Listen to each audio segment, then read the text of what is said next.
Assalamualaikum warahmatullahi wabarakatuh. Nama Mutiara Citra Andini, NPM 200103020 dari Prodi PGMIB.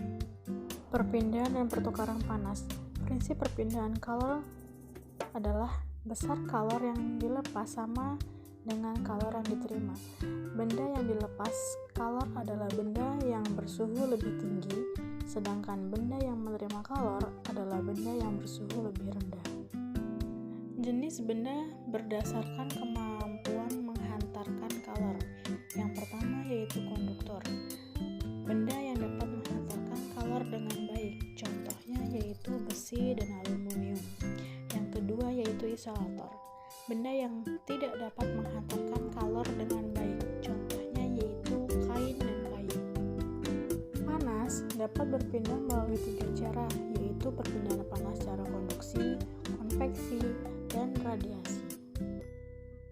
Macam-macam perpindahan kalor atau panas. Yang pertama yaitu konduksi atau hantaran, adalah perpindahan panas melalui zat padat yang tidak mengalami perpindahan. Artinya, perpindahan kalor pada suatu zat tersebut tidak disertai dengan perpindahan partikel-partikelnya. Contoh perpindahan secara konduksi yaitu benda yang terbuat dari logam akan terasa hangat atau panas jika ujung benda dipanaskan, misalnya ketika memegang kembang api yang sedang dibakar. Yang kedua yaitu konveksi atau aliran, adalah perpindahan panas melalui aliran zat yang perantaranya diikuti perpindahan. Jika partikel berpindah dan mengakibatkan kalor merambat, terjadilah konveksi. Konveksi terjadi pada zat cair dan gas atau udara atau angin. Contoh perpindahan secara konveksi yaitu yang pertama, gerakan naik turun air ketika dipanaskan. Yang kedua yaitu gerakan naik turun kacang hijau, kedelai, dan lainnya ketika dipanaskan. Yang ketiga yaitu gerakan balon udara. Yang ketiga yaitu radiasi atau pancaran, adalah perpindahan panas tanpa zat perantara.